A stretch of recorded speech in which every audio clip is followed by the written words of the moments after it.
Hi, my name is Anya Yatskova. As the sound designer for my senior game Wild Wild Wetlands, I created the audio feedback for the game's characters. I found that trying to use stock sound effects like a frog's croak failed to properly convey the character's charm and sounded a bit generic. So I thought, why not record them myself? I set up a session with a volunteer voice actor, a friend of mine who I noticed was really good at doing cartoonish frog croaks. Together, we recorded many different variations of vocal exertions for all of the frog characters in the game. The original clips were already a huge improvement, but I wanted to make them sound even better, so I pitched them up for a cartoonish effect and added reverb to make sure they didn't sound dry.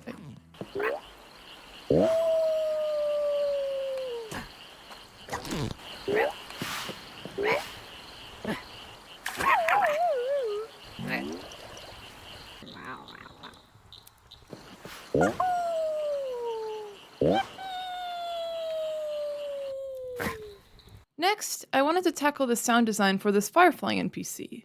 Once again, using something like a stock humming sound made the character sound mechanical and uncomfortable to listen to. So I recorded myself humming the main title screen theme of the game and incorporated it into the Firefly's dialogue. Similarly to the frog croaks, I pitched up my humming to make it sound more in character.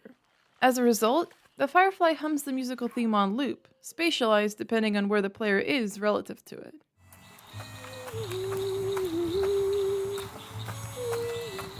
It also hums individual sections of the theme during conversation, like this.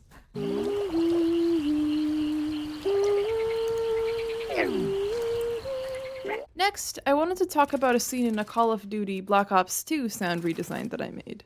The player character is wearing armor and holding a heavy gun. He's also often running. I wanted to find a way to convey the character's weight just through how he sounds. First, I added footsteps for the various in-game surfaces, like metal grates and concrete. However, I ran into a few issues. Firstly, the footsteps didn't sound like the character was running.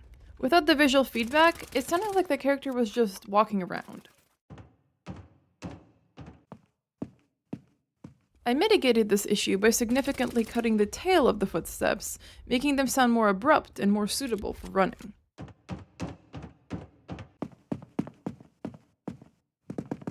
Finally, I wanted the gun's weight to be audible, even when the player wasn't firing it. I added some tactical gun handling samples in places where the gun was being moved significantly, and applied a saturator, low-pass EQ, reverb, and pitch modification to help convey the weight of the metal.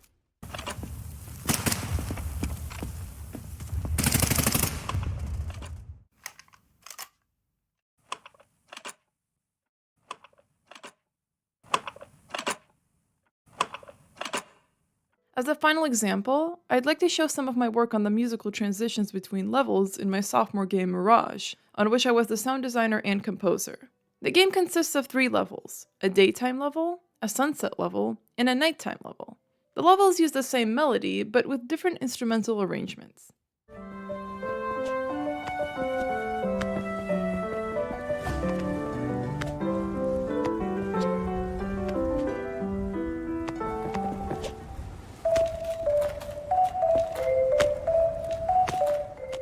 The visual transitions between these levels are seen here, where the character leaves one level and is walking a short distance to the next one.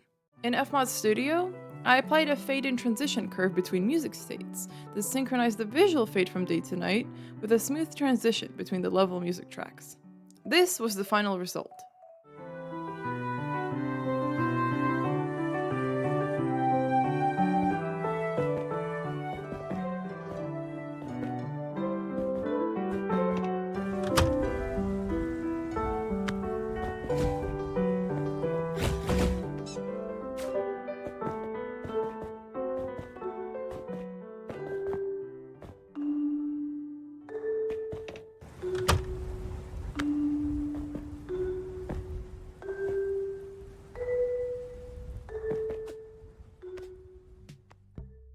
Thank you for taking a look at some of my work.